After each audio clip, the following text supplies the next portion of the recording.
It was spring break of my sophomore year. My roommates and I decided to hit up a ski resort in Colorado. None of us had money for the fancy places, so we spent hours searching for something affordable. That's when we found this lodge online. The photos looked decent, the reviews were mostly positive, and the price, well, it was almost too good to be true. $50 a night per person, lift tickets included. We should have known better, but we were broke college kids, and it was spring break. We jumped on it.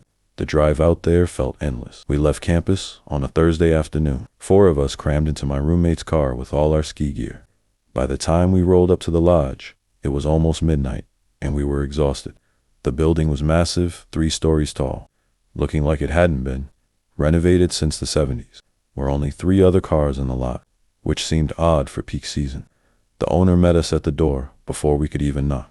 He was probably in his early 60s, wearing a flannel shirt, with a smile that showed far too many teeth. He acted like he'd been expecting us specifically, constantly saying how excited he was to have young people staying at his lodge. There was something about the way he said young people that made my skin crawl, but I brushed it off as exhaustion. He gave us the grand tour, showing the common areas and dining room.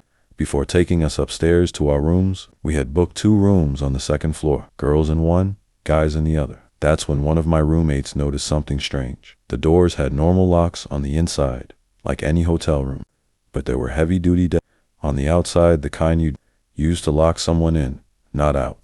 When she asked about it, his smile widened, and he laughed it off, saying they'd had problems with guests sneaking between rooms.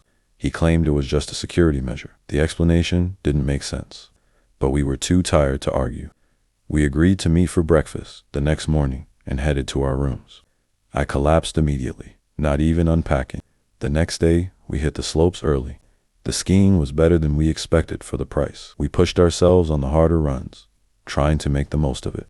By the time we returned to the lodge around 6, we were starving and exhausted.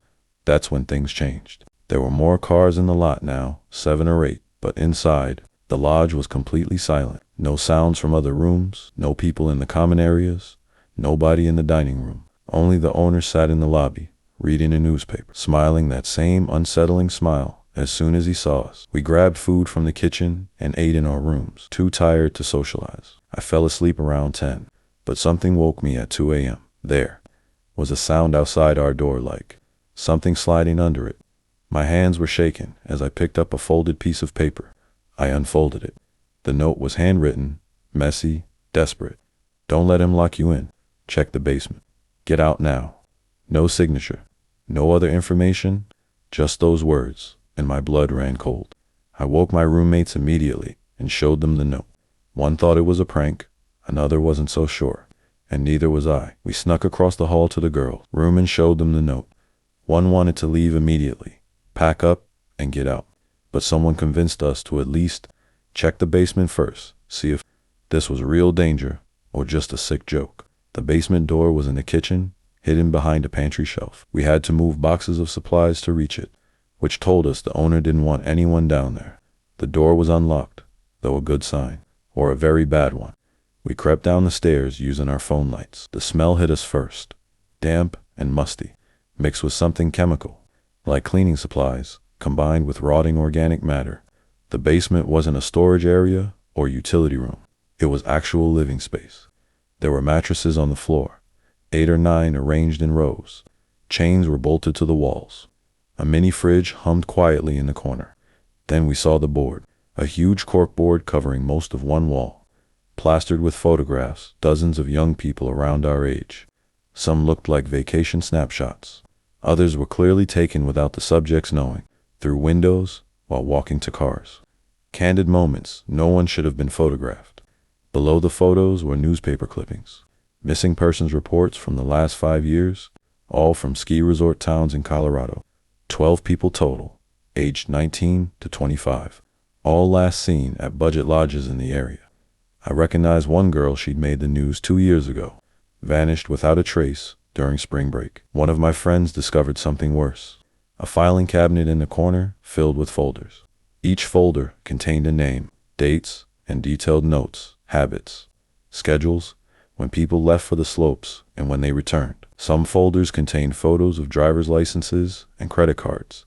Others had keys, likely copied from guest belongings while out skiing. We didn't stick around to see more. We ran upstairs as fast as possible, trying to stay quiet. That's when we heard it. Metal sliding into place. Heavy locks. The owner was moving down the hall, door by door, locking them from the outside, whistling as he worked. Voices came from other rooms begging, pleading, crying. Probably the owners of the other cars outside, trapped just like us. One of my roommates grabbed a chair and smashed our window.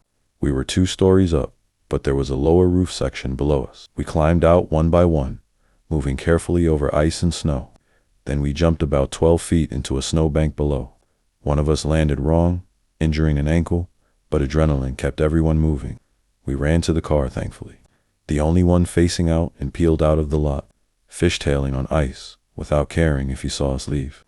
I called 911 from the first gas station 20 miles down the mountain. We told them everything: the basement, the corkboard, the locked doors, the screams. The police raided the lodge the next morning. They found the owner trying to load people into a van in the back. 7 people were locked in the rooms. Some had been there for over a week. The basement investigation revealed evidence linking him to at least 9 missing persons cases. He'd been running this operation for nearly 6 years, targeting broke college kids who couldn't afford the nicer resorts. Victims told horrifying stories. He'd lock them in at night, bring food during the day, and claim they couldn't leave until they worked off their debt from staying at the lodge. Some were kept for weeks, moved to other properties he owned. Those who tried to escape or resist were never seen again. Even now, authorities are still searching the woods around the lodge. Every few months, they find something new: clothing, personal items belonging to people who vanished years ago. The owner refuses to speak, smiling that same unsettling grin in his cell. I still have nightmares about that place, about what could have happened if we hadn't found the note, if we hadn't checked the basement, if my friend hadn't smashed that window. We would have been on that board. Just another collection of photos and newspaper clippings. Just another group of kids who went on spring break and never came home.